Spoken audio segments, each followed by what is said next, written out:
Okay, so I am making some rangoons today. These are crabless rangoons. So I've got 2 containers of cream cheese here. This is a whipped cream cheese. And then I just have some chives. And very simple, very easy. Two ingredients plus your wonton wrappers. And I'm gonna go ahead and mix this and I'm gonna go ahead and mix this cream cheese. I do have the dough paddle on, not the blade, just so that I can get it mixed together. And the reason why I'm using whipped cream cheese is because I'm super impatient. So I don't have to wait for it to come to room temperature. I'm gonna throw a handful of chives in here. And then the nice thing about using chives is that if I don't use all of this mixture, then I have a quick ready-made cream cheese for bagels that already has chives in it, which is delicious. So I'll go ahead and just let this get incorporated. And it looks like I'm gonna do the rest of these. And the nice thing about just using the dough blade is there's no serration on it, so it's not going to break up my chives more and make my filling green. Just those in, and then just mix it quick and easy. I will give this a scrape. I like to scrape under a little bit too, just to make sure everything gets incorporated there. Give it one more whirl, and we are done. So from here, I'm going to grab a piping bag, and I will get this into a piping bag, which makes it really easy to fill our wonton wrappers with. All right, so I'm gonna go ahead and fill my piping bag here. I've got a 16-inch piping bag just resting inside a cup, and I will just fill this up. Okay, so I've got my cream cheese here already bagged up. I used a chip clip to keep everything in place. And I'm just gonna cut off a little bit of the bag here, and I will just leave it in there till I'm ready to use it. I've got some egg wash here. It's just a egg beaten. And then I have my wonton wrappers here. Now my wonton wrappers, I've gone through and I've separated them just to make things a little bit quicker. Got a little wet paper towel on top, and then I have a baking sheet here lined with parchment.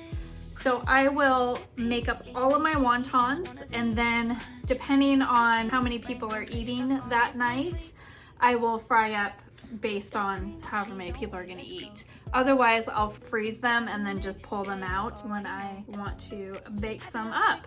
So the easiest way to do this is to take and place a little bit of your cream cheese mixture right here. And then I just dip my finger in a little bit of egg wash and run that up the sides of my little triangle here. Then I will wipe my hand off here. I will take one point and bring it up and over, pick it up so that I can then come to the sides, make sure those get nice and sealed, flip it around, and do the same on this side.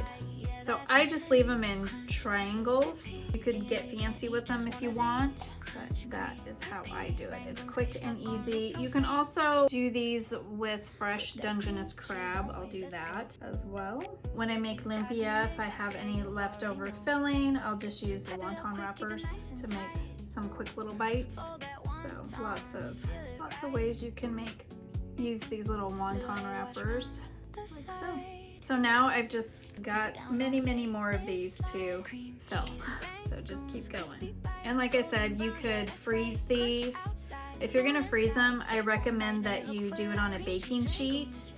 Lay them out flat on the baking sheet, put them in the freezer, let them freeze up stiff, and then take them off the baking sheet and then place them in an airtight container or a Ziploc bag, freezer bag. And then just pull out however much you want. So really easy. All right, I'll do a couple more here, and then you're on your own. I do find that piping bag makes it super easy. You don't have to sit there and figure out how much filling to put in, just pipe it on out. Okay, one more. Just really want to make sure that egg is nice and sealed. Seal those edges. That way when you go to deep fry it, the filling doesn't shoot out the side. Okay, so that's how you fill them up. I'm gonna go ahead and just do a million more, and then we'll meet back when it's time to fry. for life. Cream cheese rangoons, fresh and hot. Homemade hits better than the spot. Drop it in, let it fry. Watch 'em puff and rise. 350 in the oil, don't play. Flip it once, then pull away. Rack it up, let it drain. First bite, yeah, that's insane. Crunch, cream, repeat. Yeah, you know you can't eat just one of these. Crunch, cream, repeat. Rangoons got you stuck on loop, no sleep. So I'm going to get ready to cook up some of my rangoons here. I've got some oil, vegetable oil here, and I want this to get up to at least 350 to start. And I will cook my rangoons between 340 and 360. So I don't want the temperature to drop below 340. So just keep that in mind.